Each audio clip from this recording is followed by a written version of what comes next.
કરમસદ આણંદ મહાનગરપાલિકાના આગામી બજેટમાં શહેરના સર્વાંગી વિકાસ માટે અનેક મહત્વપૂર્ણ યોજનાઓ જાહેર કરવામાં આવી છે। શહેરના મુખ્ય રસ્તાઓને આરસીસી રોડ અને વ્હાઇટ ટોપિંગ રોડ તરીકે વિકસાવવાની સાથે સાથે ચિકોદરા ચોકડીથી વલાસણ સુધી ગ્રીન રિંગ રોડ બનાવવાની યોજના છે।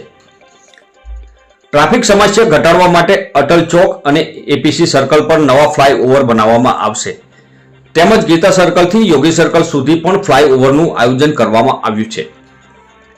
આણંદ વિદ્યાનગર રોડ પર Sardar Patel international convention centre, નવું cricket stadium, oxygen park, yoga centre અને આધુનિક લાઇબ્રેરી બનાવવાની યોજના જાહેર થઈ છે। સાથે જ શહેરના તળાવોનું બ્યુટિફિકેશન, ગટર લાઇન, પાણીની સુવિધા, સોલર સિસ્ટમ અને ઈવી ચાર્જિંગ સ્ટેશન જેવી સુવિધાઓ વિકસાવવામાં આવશે। આ યોજનાઓથી કરમસદ આણંદ વિસ્તારનો વિકાસ નવી ઊંચાઈએ પહોંચશે। करमसद आनंद महानगरपालिका म्युनिसिपल कमिश्नर श्री द्वारा वर्ष 2026-27 માટે કરમસદ આણંદ મહાનગરપાલિકાનો અંદાજપત્ર આજે મારી સમક્ષ રજૂ કરવામાં આવ્યું છે। 1115 કરોડનો ડ્રાફ્ટ અંદાજ કમિશનર શ્રી દ્વારા રજૂ કરવામાં આવ્યું છે, જે ગયા વર્ષની કમ્પેરિઝનમાં લગભગ 6%નો વધારો છે। આ બજેટમાં આણંદ કરમસદ આણંદ શહેરના લોકો ઉપર કોઈપણ પ્રકારની ટેક્સ વધારો કરવામાં આવ્યું નથી। આ ઉપરાંત શહેરની જે મેઇન શહેરની જે મૂળભૂત સુવિધાઓ છે, રસ્તો, ગટર, પાણી, જે અનકવર્ડ એરિયા છે ડ્રેનેજના, વોટર ડિસ્ટ્રીબ્યુશનના, જ્યાં પ્રેશરના ઇસ્યુ છે ત્યાં નવી ટાંકીઓનું આયોજન, જ્યાં નવા જોડાયેલા જે ગામો છે, ગામડી, લાંબવેલ, જીટોડિયા, મોગરી, આ ગામોમાં નવા રસ્તાઓ, નવા ડ્રેનેજ લાઇન્સ, આ બધા કામો પણ કોર્પોરેશન તરફથી રજૂ કરવામાં આવી છે।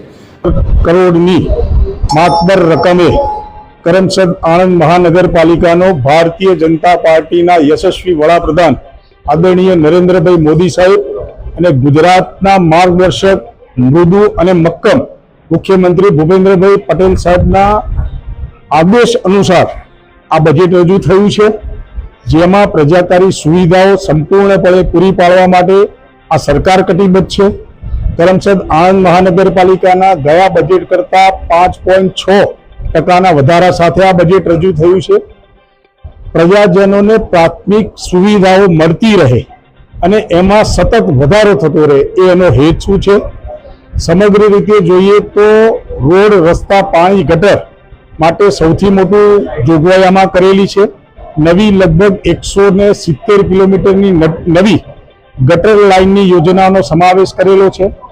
જે હયાત એસટીપી પ્લાન્ટ છે એ એસટીપી પ્લાન્ટની કેપેસિટી ડબલ કરવામાં આવશે, નવા પમ્પિંગ સ્ટેશનો ઊભા કરવામાં આવશે, એટલે જે ન દેખાય એવી સુવિધા, જે ગટર લાઇનની સુવિધા છે એ સમગ્ર કરમસદ આણંદ મહાનગરપાલિકામાં નાનામાં નાના ઘરને અને છેવાડાના ઘરને મળે એ રીતની સુવિધા મળવામાં આવે છે।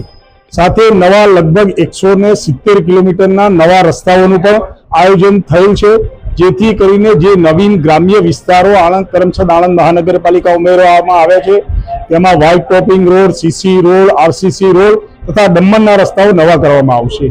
આણંદમાં ટ્રાફિકનું સુરક્ષિત આયોજન થાય એ માટે નવા પહોળા લગભગ 18 મીટરના રોડોનું નવું આયોજન કરવામાં આવશે। સાથે નવા 2 ઓવરબ્રિજનું પણ આમાં જોગવાઈ કરવામાં આવી છે। ટૂંક સમયમાં એપીસી સર્કલ અને અટલ ચોકનો જે બ્રિજ બનવાનો છે એની પણ કામગીરી ટૂંક સમયમાં શરૂ કરવામાં આવી જશે।